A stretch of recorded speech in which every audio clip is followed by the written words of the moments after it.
Assalamualaikum warahmatullahi wabarakatuh. Selamat pagi, salam sejahtera, Om Swastiastu, nama budaya, salam kebajikan.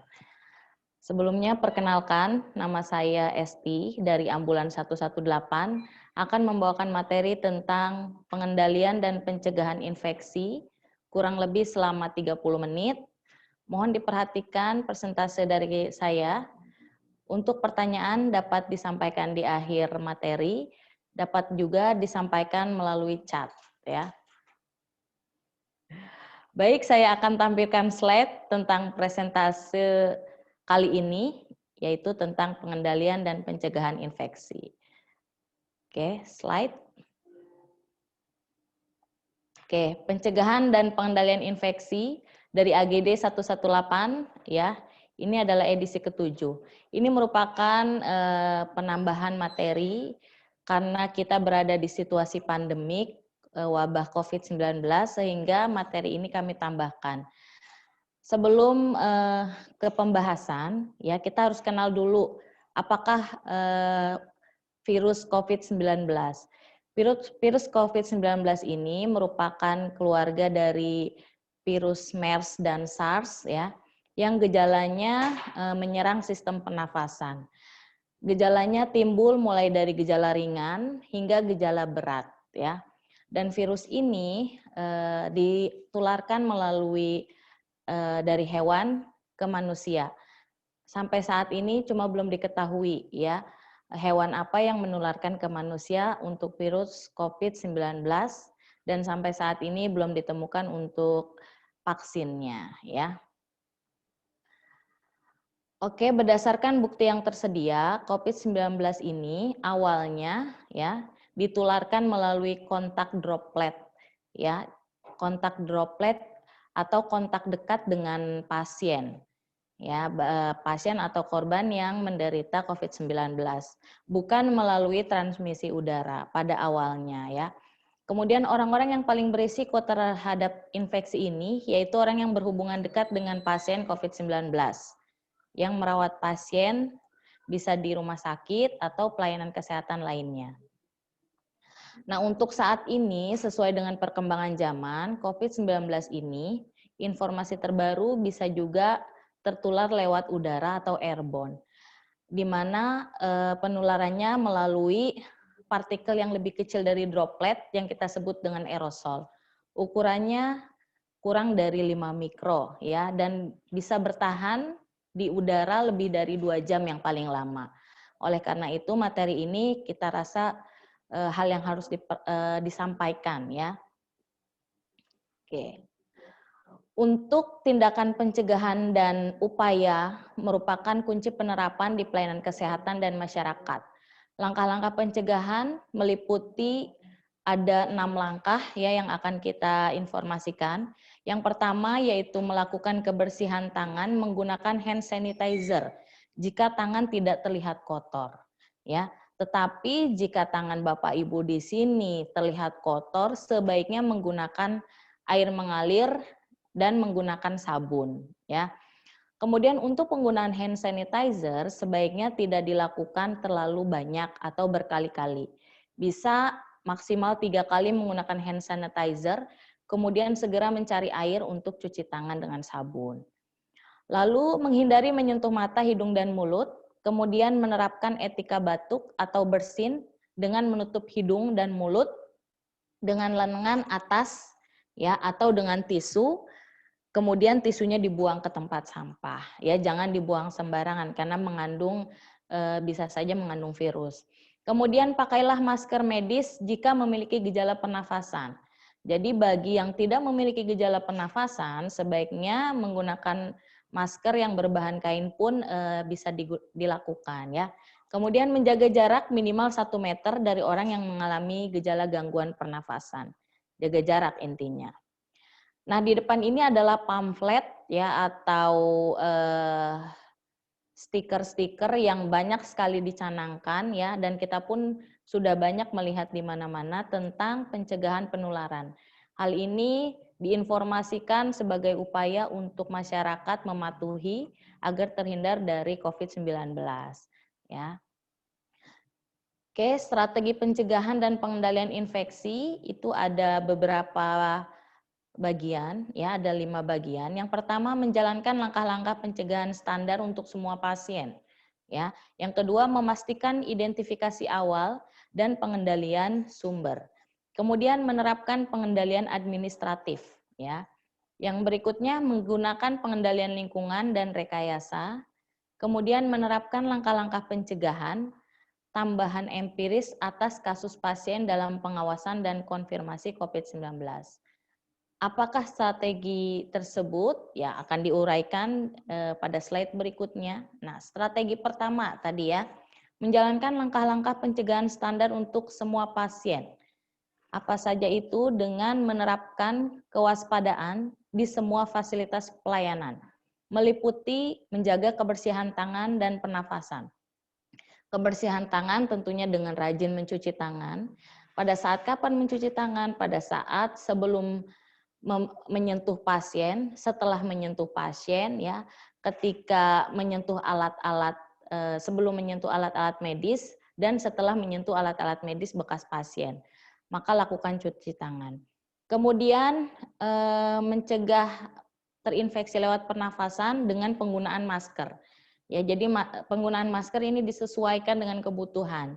Jika Bapak Ibu berada dalam ruang perawatan COVID-19, maka gunakan masker standar N95.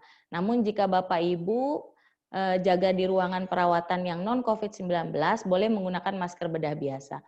Kemudian penggunaan APD sesuai risiko. Ya, tadi risikonya apakah masuk pada risiko red zone ya atau risiko tinggi terhadap COVID-19 ya. Bisa menggunakan masker level 3 misalkan.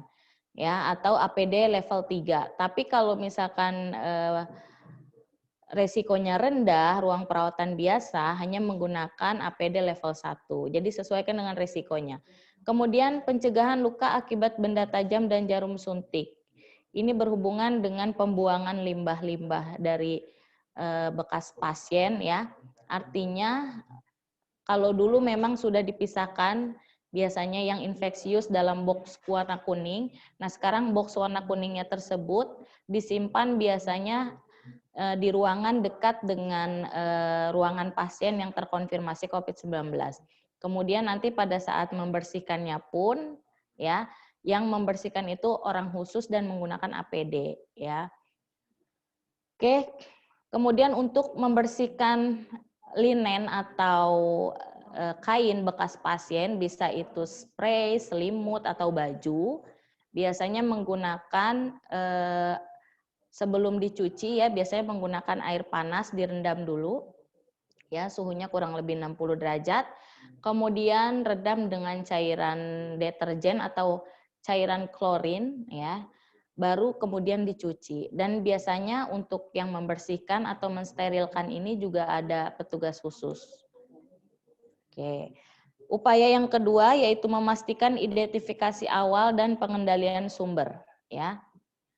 Upayanya apa saja? Dengan menggunakan prinsip trias klinis di fasilitas layanan kesehatan untuk tujuan identifikasi dini pasien yang mengalami infeksi pernafasan akut atau ARI, kemudian untuk mencegah transmisi patogen ke tenaga kesehatan dan pasien lain. Jadi ini dilakukan pada saat awal pasien masuk ke rumah sakit. Ya, begitu datang ke UGD maka segera lakukan trias. Nah, yang banyak sekarang trias itu biasanya dilakukan di luar rumah sakit, di depan UGD, kemudian disediakan ruangan khusus ya berupa tenda darurat yang sudah dibangun karena musim pandemik ya, hanya untuk musim pandemik dibangun. Jadi dilakukan trias di sana terlebih dahulu. Nah, ini juga bisa dilakukan di semua fasilitas kesehatan. Kemudian daftar pertanyaan screening yang jelas untuk petunjuk-petunjuk di area umum berisi pertanyaan-pertanyaan screening. Jadi pertanyaan screening ini bisa dilakukan dengan bertanya langsung atau ketika masuk ke rumah sakit itu sudah tertempel di dinding-dinding rumah sakit. Contohnya seperti apakah Anda demam, ya pertanyaannya, apakah Anda batuk, apakah Anda terkena flu, ya itu bisa ditanyakan pada saat masuk ke UGD pasiennya atau bisa ditempel di dinding-dinding ya. Kemudian tempatkan pasien dengan infeksi pernafasan akut atau ARI di area tunggu khusus yang memiliki ventilasi yang cukup. Jadi sebaiknya untuk UGD-nya dipisahkan. Jika screening awal sudah menunjukkan ke arah COVID-19, maka pisahkan pasien dengan gejala tersebut ya di ruangan yang khusus dan dengan ventilasi yang cukup. Ya, jangan disatukan. Kemudian terapkan langkah pencegahan percikan droplet dan langkah pencegahan kontak ya. Jika ada kontak jarak dekat dengan pasien atau peralatan permukaan material terkontaminasi. Jadi ini artinya pencegahan dari sisa droplet yang tertinggal di benda-benda sekitar ya. Jadi kita harus benar-benar memperhatikan apakah resiko tinggi atau tidak ya. Langkah selanjutnya atau upaya selanjutnya adalah area selama trias perlu memperhatikan hal-hal sebagai berikut. Ya, pertama pastikan ada ruang yang cukup untuk trias. Tadi ya, buatlah tenda darurat jauh dengan UGD umum sehingga pasiennya tidak terkontaminasi semua. Jaraknya kurang lebih 1 meter ya. Kemudian antara staf screening dan pasien pun harus dibedakan untuk jalur keluar masuk ya biasanya. Kemudian sediakan pembersih tangan alkohol dan masker, serta sarung tangan medis, pelindung mata, dan jubah untuk digunakan sesuai penilaian risiko. Ya. Kemudian pastikan agar alur gerak pasien dan staf tetap satu arah. Artinya tidak terjadi kontak langsung atau tidak terjadi papasan secara dekat antara pintu keluar dan masuk ya. Ini untuk menghindari penginfeksian dari COVID-19 ya. Kemudian petunjuk-petunjuk jelas tentang gejala dan arah. Yang tadi ya harus jelas antara gejalanya mengarah ke COVID-19 atau tidak. Kemudian pasang arah-arah area ya jika mengalami atau jika pasien datang dengan keluhan COVID-19 maka arahnya kemana ya UGD-nya. Kemudian anggota keluarga harus menunggu di luar area trias. Nah ini usahakan ada ruang tunggu untuk keluarga. Ya jadi pasien masuk sendiri ke ruang trias ya. Jadi keluarganya menunggu di ruangan tersendiri. Oke, kemudian menerapkan pengendalian administratif. Nah, ini pengendalian administratif ini dimulai dari awal pertama kali pasien datang hingga pasien keluar dari rumah sakit. Ya, hingga pasien dirujuk ke fasilitas berikutnya, ya. Jadi harus jelas untuk pengendalian administratifnya. Apa saja dengan menyediakan infrastruktur dan kegiatan pencegahan pengendalian infeksi yang berkesinambungan. Kedua, membekali pengetahuan petugas kesehatan. Ya, yang ketiga, mencegah kepadatan pengunjung di ruang tunggu. Ya, yang keempat, menyediakan ruang tunggu khusus untuk orang sakit dan penempatan pasien rawat inap. Berikutnya, mengorganisir pelayanan kesehatan agar persediaan perbekalan digunakan dengan benar ya, artinya diatur ya. Jadi diatur untuk penggunaan salah satu contoh APD misalkan ya, agar jangan sampai ketika ada korban atau pasien COVID-19 APD-nya kehabisan ya. Maksudnya seperti itu. Kemudian prosedur-prosedur dan kebijakan semua aspek kesehatan kerja dengan penekanan pada kejadian ISPA di antara petugas kesehatan dan pedoman kesiapsiagaan menghadapi COVID-19 ya. Kemudian memantau kepatuhan disertai dengan mekanisme perbaikan yang diperlukan ya. Upaya lain yaitu menggunakan pengendalian lingkungan dan rekayasa. Nah, kegiatan ini dilakukan termasuk di infrastruktur sarana pelayanan kesehatan dasar. Jadi mulai dari puskesmas, kemudian kalau di daerah tersebut ada klinik, yang mulai dari klinik ya. Dan di rumah tangga yang merawat pasien dengan gejala ringan dan tidak membutuhkan perawatan di rumah sakit. Artinya apa? Ini jika misalkan ada pasien dengan gejala COVID-19, kemudian tanpa ada gejala pada pasien tersebut, maka dilakukan karantina di rumah. Nah, ini harus diberitahukan informasinya tentang lingkungan yang baik untuk pasien tersebut dan tidak menularkan kepada masyarakat sekitar ya. Nah, ini diberitahukan. Kemudian menerapkan langkah-langkah pencegahan tambahan empiris, artinya ini adalah pengetahuan tambahan ya, pengetahuan tambahan atas kasus pasien dalam pengawasan dan konfirmasi COVID-19. Apa saja pengetahuannya? Tadi boleh disampaikan tentang kewaspadaan kontak dan droplet ya. Jadi kalau misalkan ada kontak langsung atau kemungkinan droplet itu tertempel di benda-benda sekitar, bagaimana cara membersihkannya. Nah, ini harus diberikan informasi pengetahuan lebih ya. Kemudian kewaspadaan airborne pada prosedur yang menimbulkan aerosol, khususnya untuk tenaga medis ya yang berhubungan langsung dengan pasien. Nah, ini harus diberikan informasi tambahan yang terkini bahwa beberapa tindakan medis bisa menimbulkan aerosol.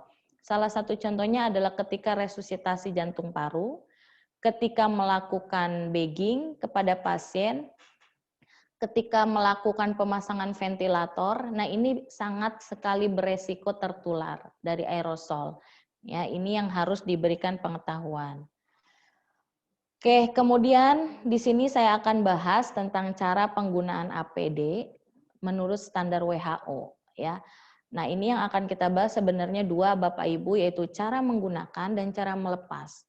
Cara menggunakan mungkin tidak terlalu diketatkan ya karena kondisinya masih steril atau bersih. Tetapi yang perlu diwaspadai adalah ketika cara melepasnya ya. Oke, di sini saya akan share dulu untuk cara pakai APD. Yang pertama, sama ya, sebelum kita bekerja atau tindakan terhadap pasien, pastinya pertama lepaskan dulu semua barang-barang pribadi ya yang menyulitkan kerjaan kita seperti perhiasan, jam tangan, telepon, taruh dulu ya, apalagi kondisi sekarang. Nah, kemudian setelah melepaskan semua barang-barang pribadi, maka boleh kita cuci tangan terlebih dahulu ya. Kemudian pakai baju ya atau baju dinas kita ya, dilengkapi dengan sepatu boots ya, sepatu boots karet. Nah, ini biasanya digunakan di ruang ganti ya. Kemudian pindah ke area bersih di titik masuk unit isolasi. Jadi pada saat pemakaian dari awal ruang ganti baru kita pindah ke area yang bersih di titik masuk unit isolasi. Kemudian lihat dan pastikan semua ukuran APD benar. Benar untuk petugas ya, benar untuk diri sendiri. Jangan sampai kita bolak-balik ngambil APD ya. Kemudian lakukan prosedur pemakaian APD di bawah panduan dan pengawasan petugas terlatih. Artinya begini, ketika kita menggunakan APD sebaiknya ada teman kita ya yang kompetennya sama seperti kita untuk menggunakan APD ya. Baru kemudian cuci tangan kembali ya. Cuci tangannya kita terapkan yang seperti WHO, ini ada 9 langkah di sini ya. Jadi mulai dari cuci tangan bagian depan, kemudian punggung ya, kanan kiri, kemudian bagian sela-sela jari, bagian jari-jari yang tertutup, ibu jari ya, kemudian kuku-kuku ya, baru ke sampai pergelangan tangan. Nah, ini kita lakukan cuci tangan. Kemudian pakailah sarung tangan bahan steril ya, bahan yang biasa kita pakai ya, sarung tangan. Kemudian baru pakai coverall ya, baru pakai di sini coverallnya atau baju hazmatnya ya. Nah, setelah itu pakai masker ya, masker wajah. Nah, cara memakai masker wajah, jadi kita pegang bagian depan baru talinya dikebelakangkan. Kemudian yang ke-10 pakai pelindung wajah atau kacamata pelindung. Ini boleh sesuai dengan ketersediaan. Kalau adanya kacamata saja boleh, kalau adanya face shield saja boleh. Tapi kalau kedua-duanya ada lebih bagus ya. Kemudian pakailah penutup kepala dan leher, ya. Tadi baru terakhir penutup kepala dan leher, ya. Eh, atau topi bedah yang menutup area leher di sisi kepala. Tujuannya supaya tertutup semua, ya. Jadi baru dipakai penutup kepalanya. Nah, baru kalau sudah terpakai semua dalam kondisi siap kerja, ya. Dan jangan lupa direkatkan. Kalau Bapak Ibu jaganya sangat ruang COVID-19 dengan paparan tinggi, sebaiknya semuanya dalam kondisi rekat, ya. Memang kurang nyaman. Nah, ini yang penting cara lepas APD, ya. Karena ternyata kasusnya banyak tertular karena salah melepas APD-nya, ya. Yang pertama, selalu melepaskan APD di bawah panduan dan pengawasan petugas terlatih. Jadi melepasnya pun tidak bisa sendiri, ya.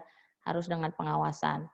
Dan kemudian sebelum membuka, pastikan dulu tersedia tempat sampah infeksius pada area pelepasan, kemudian ada pembuangan APD yang aman. Ya, kemudian tempat pembuangan terpisah harus tersedia untuk barang yang dapat digunakan kembali. Jadi seandainya barang tersebut akan digunakan kembali atau direuse, sebaiknya pisahkan kotak-kotaknya sendiri atau menggunakan plastiknya sendiri. Ya. Yang kedua, terapkan kebersihan tangan pada tangan yang bersarung. Artinya, lakukan cuci tangan dengan kondisi tangan yang masih menggunakan sarung tangan. Jadi sarung tangannya bukan dilepas dulu baru cuci tangan, tapi cuci tangan saja dengan posisi sarung tangan masih terpakai. Berikutnya, lepaskan apron dengan tubuh condong ke depan. Ya, jadi tubuhnya condong ke depan, lepaskan apron. Ya, jika menggunakan lapisan apron, dilepaskan dulu apronnya. Kemudian saat melepas apron sekali pakai boleh langsung dirobek, ya, daripada penggunaannya mengakibatkan penularan tinggi, boleh untuk yang sekali pakai dirobek saja, ya. Cara melobeknya bagaimana? Ya dari belakang dulu, ya, talinya dirobek, kemudian baru ke arah depan digulung. Gulungnya itu dari dalam keluar, ya. Oke, kemudian terapkan kebersihan tangan pada tangan yang bersarung. Lagi-lagi cuci tangan. Jadi habis melepas satu bagian cuci tangan, ya. Kemudian lepaskan sarung tangan luar dan buang dengan aman sesuai teknik pada nomor 17. Ya, nanti di teknik nomor 17 ada, ya. Jadi lepaskan sarung tangan yang luar, ya. Cara melepaskannya bagaimana? Ini kan pakai sarung tangan dua-duanya. Jadi yang awal pegang bagian ini, ya, depan, kemudian copot, ya. Setelah dicopot, yang ini kan lebih bersih, ya, boleh diselipkan. Nah, jadi seperti itu melepaskannya, ya. Kemudian lagi-lagi terapkan kebersihan tangan pada tangan yang bersarung. Karena biasanya kan pakai 2 lapis atau 3 lapis, ya. Jadi kita boleh mencuci tangan lagi walaupun dengan sarung tangan.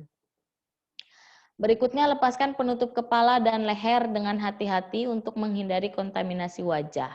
Jadi bukannya sebaiknya kalau tutup wajahnya dari depan, ya, jadi ke arah dari belakang, ya, kemudian ke depan. Kalau tutup wajahnya berupa topi, ya, topi jubah, ya, atau topi seperti astronot, ya. Jadi bukannya dari depan, ya, kemudian baru dicopot, ya.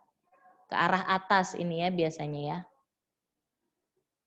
Oke, kemudian terapkan kebersihan tangan pada tangan yang bersarung. Lagi-lagi cuci tangan, ya. Kemudian langkah ke-9, lepaskan baju atau gaunnya, ya, baru dengan melepaskan ikatan terlebih dahulu. Ikatannya boleh dilepas dulu, kalau di belakang dicopot dulu ikatannya. Tarik, ya, tarik bajunya. Jadi ini kan masih pakai sarung tangan, boleh tarik, ya.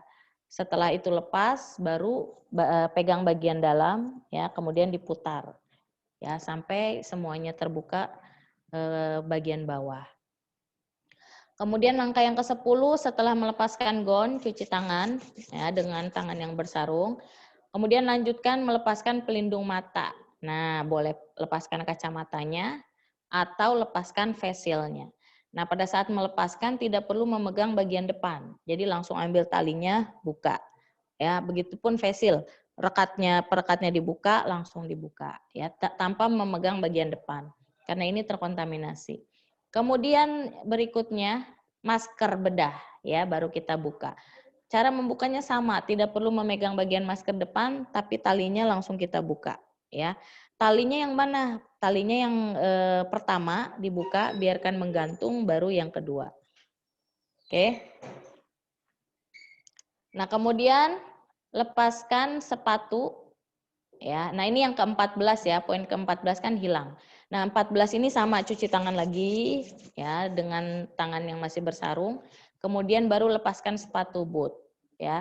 Nah, sepatu boot ini sekiranya akan dipakai lagi di ruangan perawatan lainnya atau sekiranya akan dipakai keluar, maka sepatu boot ini wajib dibersihkan, ya, wajib dilakukan desinfektan. Ya, dengan cara apa? Menggunakan tadi cairan klorin. Ya, kalau mau dipakai lagi. Ya, kemudian nomor 16 cuci tangan lagi. Nah, nomor 17 setelah cuci tangan baru lepas handscoon yang menempel terakhir, ya. Nah, cara bukanya lihat ya. Pertama boleh buka pegang bagian dalam, bagian luar, kemudian dibuka. Ini tangan sudah terbuka handscoon-nya, ambil bagian dalam, baru dibuka, digulung, ya. Lalu dibuang ke tempat sampah, biasanya berwarna kuning, ya. Kemudian pisahkan. Nah, ini tekniknya, ya. Nah, di sini ada cara untuk merendam tadi, ya, merendam barang-barang yang akan digunakan kembali, ya, biasanya dengan cairan klorin, ya, kurang lebih 30 menit. Bisa kita buat cairannya sendiri dengan perbandingan 1:9, ya. Oke. Pencegahan dan pengendali infeksi untuk isolasi di rumah sekarang, ya. Untuk isolasi di rumah jika pasien dengan tanpa gejala boleh dilakukan, ya. Bagaimana prosedurnya? Pertama, tempatkan pasien atau orang dalam ruangan tersendiri yang memiliki ventilasi yang baik. Artinya dipastikan dulu di rumah tersebut ada kamar tersendiri. Jangan sampai kamarnya hanya satu untuk beberapa orang, misalkan di rumah tersebut. Jangan, ya. Batasi pergerakan dan minimalkan berbagi ruangan yang sama. Ya, batasi pergerakan dengan cara apa? Kalau misalkan bisa diterapkan, ada kamar mandinya sendiri, ya. Kalau tidak bisa diterapkan, jadi ketika masuk ke kamar mandi orang tersebut tidak berpapasan dengan orang lain, ya. Kemudian bekas kamar mandinya pun dibersihkan oleh orang tersebut. Nah, untuk makan dan minum sebaiknya menyimpan alat makan dan minum sendiri di ruangannya, ya. Untuk makanan boleh diantarkan oleh keluarga yang lain, tetapi dengan kondisi memakai APD keluarganya. Dan usahakan untuk orang yang mengantar makanan hanya satu orang. Sehingga kalau terjadi memang pemaparan virus, tidak semua keluarga terinfeksi, ya. Kemudian anggota keluarga yang lain sebaiknya tidur di kamar yang berbeda. Tadi sudah saya bahas, ya. Dan berikan jarak minimal 1 meter. Kemudian batasi jumlah orang yang merawat pasien. Tadi ya kalau bisa hanya beberapa orang atau hanya satu orang mungkin yang memberikan makan, memberikan minum, ya. Kemudian mengambil bajunya, ya, memberikan baju bersihnya. Kemudian membersihkan bajunya, kayak kalau bisa orangnya jangan terlalu banyak. Kemudian lakukan hand hygiene, ya, atau cuci tangan selalu ketika setelah kontak dengan pasien atau setelah memberikan perawatan. Sebaiknya lakukan cuci tangan, ya. Kemudian jika mencuci tangan menggunakan air dan sabun, ya, sebaiknya keringkan menggunakan handuk kertas atau tisu yang sekali pakai. Jika memang tidak memungkinkan untuk tisu, maka gunakan handuk khusus untuk pasien tersebut. Kemudian sebaiknya dipisahkan, dicuci, ya, dan dalam kondisi kering. Kemudian untuk mencegah penularan melalui droplet, gunakan masker bedah jika pasien tersebut mulai timbul gejala. Ya, tapi jika gejalanya berat, sebaiknya dirawat di rumah sakit. Tapi jika tidak ada gejala berat, ya boleh menggunakan masker kain. Oke, kemudian untuk perawatan di rumah, ya, orang yang memberikan perawatan sebaiknya menggunakan masker bedah, ya, terutama jika berada dalam satu ruangan dengan pasien. Jadi yang merawat pasiennya pun menggunakan masker ya. Dan maskernya tidak boleh dipegang selama digunakan. Jadi Bapak Ibu kalau menggunakan masker sebenarnya ya untuk melepasnya, kalau masker itu kain boleh pegang bagian depan, kemudian cuci tangan. Bagian dalamnya jangan dipegang ya. Kemudian kalau memang masker itu satu kali pakai ya tidak perlu pegang bagian depan. Jadi pada saat mencopotnya copot dari bagian talinya. Ya, talinya dicopot baru dibuang. Jangan dipegang ya. Oke. Kemudian hindari kontak langsung dengan cairan tubuh, terutama cairan mulut ya atau pernafasan, contohnya seperti dahak dan ingus dan mohon maaf tinja misalkan ya. Jadi kita usahakan tidak berkontak dengan cairan pasien. Gunakan selalu sarung tangan dan masker jika harus memberikan perawatan mulut ya atau saluran nafas dan ketika memegang kotoran pasien ya. Cuci tangan sebelum dan sesudah membuang sarung tangan dan masker. Artinya selalu cuci tangan beberapa kali. Biar tangan kita juga nanti nambah halus ya selain itu. Kemudian jangan gunakan masker atau sarung tangan yang telah terpakai. Apalagi yang sifatnya sekali pakai. Jadi jangan dipakai lagi ya, hanya sekali pakai. Tapi untuk masker kain bagaimana? Ya boleh dipakai dengan standar sudah dicuci dengan bersih, disterilkan. Tadi ya caranya rendam dengan air panas, suhu minimal 60 misalkan. Setelah itu rendam lagi dengan deterjen ya, baru dicuci ya, dicucinya pun tidak perlu dikucek ya sebenarnya kalau tidak terlalu kotor, kemudian keringkan ya masker kainnya. Sediakan spray dan alat makan khusus untuk pasien, tadi dipisahkan ya. Kemudian bersihkan permukaan di sekitar pasien termasuk toilet dan kamar mandi secara teratur. Nah, ini membersihkannya pun kalau orang atau pasiennya itu sanggup untuk membersihkan, dia yang membersihkan sendiri. Ya, tapi kalau semisalkan dibersihkan orang lain, orang yang membersihkannya pun menggunakan APD ya. Oke, kemudian lanjutannya yaitu bersihkan pakaian pasien, spray, handuk menggunakan sabun cuci rumah. Nah, boleh ya. Boleh menggunakan sabun cuci, tadi tekniknya direndam dulu ya, kemudian campurkan deterjen dan keringkan. Hindari ketika menjemur pakaiannya melakukan pengkibasan ya. Jadi dikibas-kibas tuh nggak perlu. Ya, setelah bajunya dicuci langsung dijemur tanpa dikibas-kibas ya. Karena mengurangi resiko tadi. Kemudian sarung tangan dan apron plastik sebaiknya digunakan saat membersihkan permukaan pasien. Jadi pada saat melepas spraynya, mencuci bajunya ya kalau memang kita melakukan perawatan pasien sebaiknya menggunakan selalu masker dan bedak. Kalau perlu pakai APD ya. Kalau memang sudah dinyatakan positif. Kemudian sarung tangan dan masker dan bahan-bahan lain selama perawatan harus dibuang di tempat sampah. Tempat sampahnya di dalam ruangan pasien, dibuangnya ke tempat khusus ya. Artinya tidak disatukan, kalaupun memang mau dibuang sebaiknya direndam dulu nggak apa-apa ya, oleh cairan klorin sampai beberapa 30 menit. Setelah direndam cairan klorin, dikeringkan, baru misalkan mau dilakukan pembakaran dibakar ya, kalau di rumah ya itu.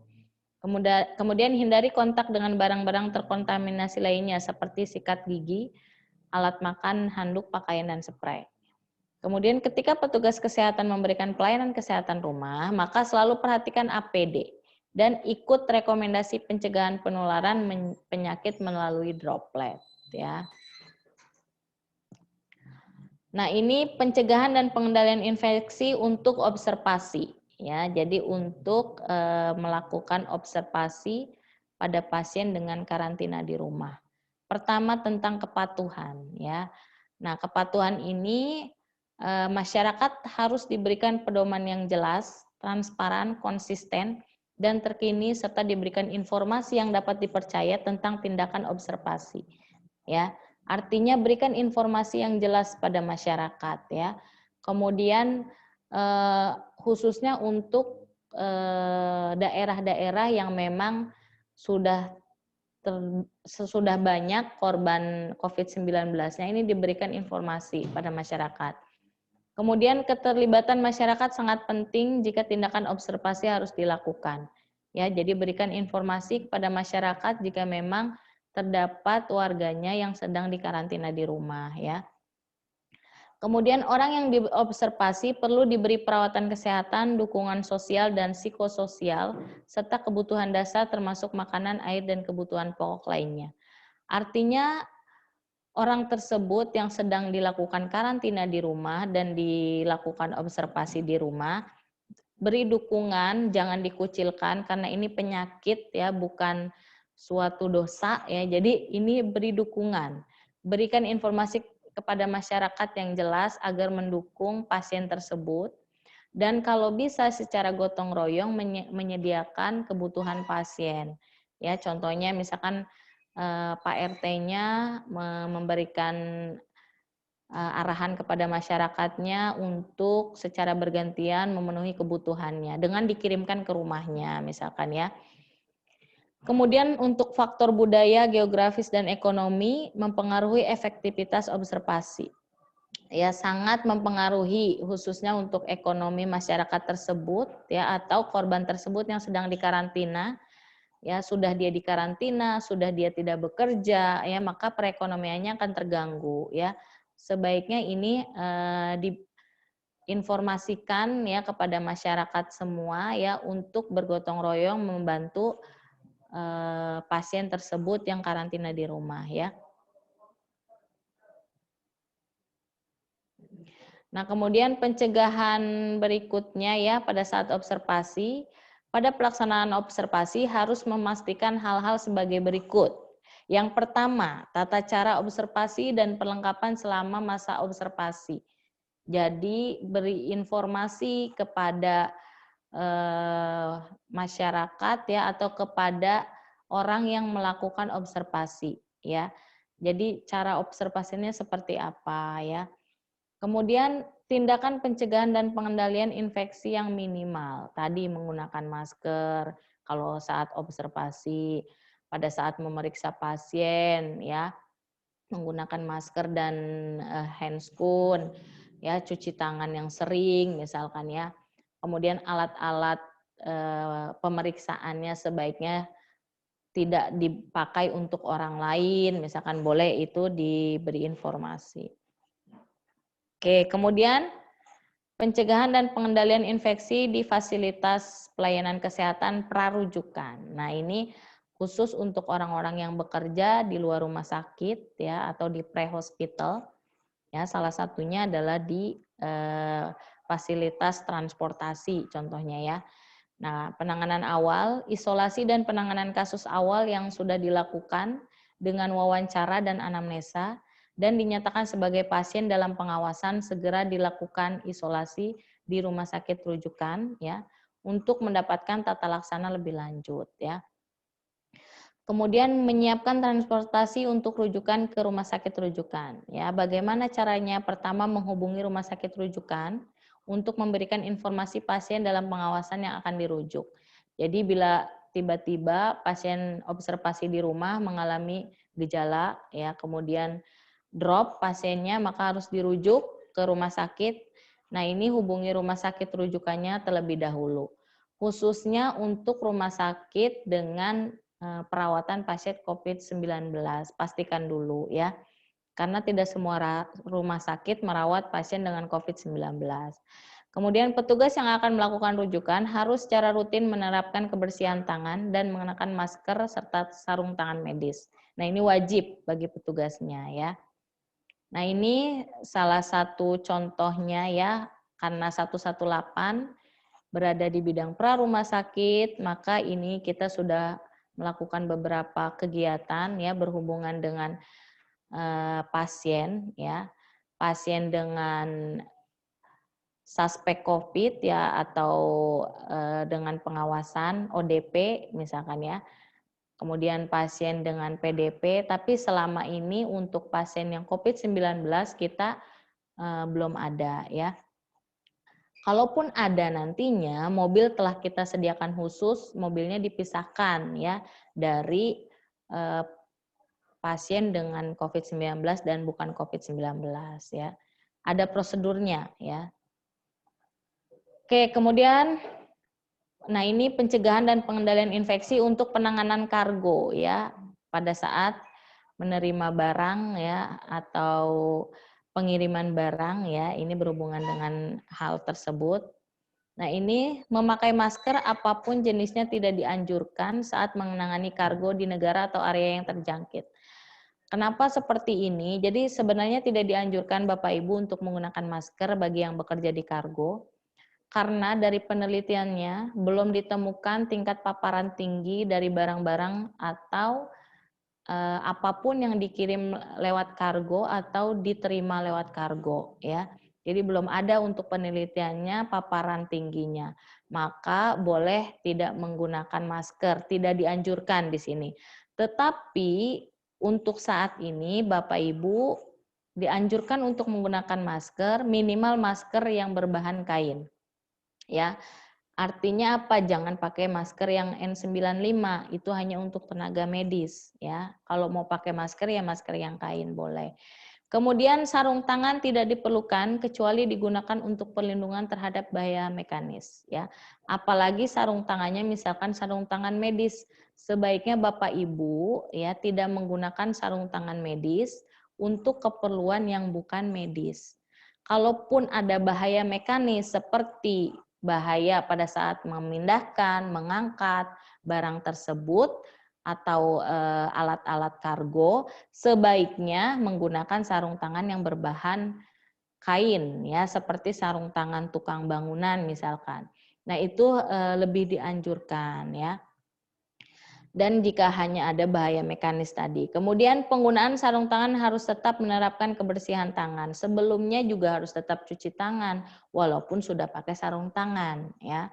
Kemudian informasi ini diberikan ya karena belum ada tadi bukti nyata untuk pemaparan tinggi dari wilayah kargo ya atau dari kasus COVID-19 pada bagian kargo ini belum ada ya.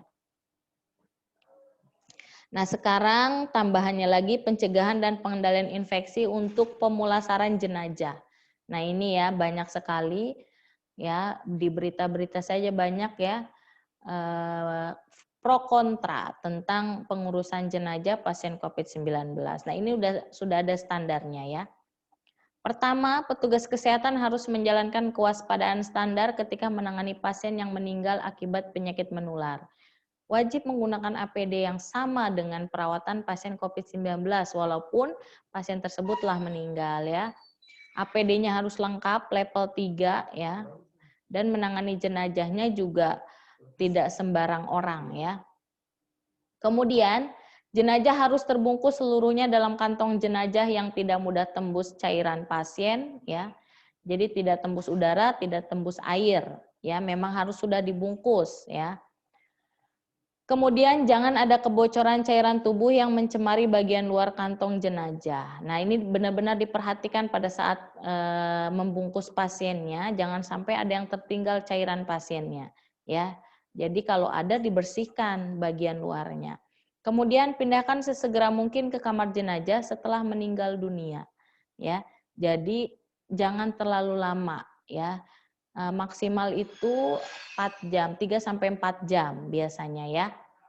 Nah, kemudian ini pun menjadi sesuatu hal yang harus diperbincangkan dengan keluarga. Bagaimana jika keluarganya ingin bertemu ya? Nah, di sini ada peraturannya. Jika keluarga pasien ingin melihat jenazah, diizinkan untuk melakukannya sebelum jenazah tersebut dimasukkan ke dalam kantong dengan catatan menggunakan APD ya. Jadi keluarganya misalkan perwakilan 1 orang ingin melihat, boleh gunakan APD lengkap.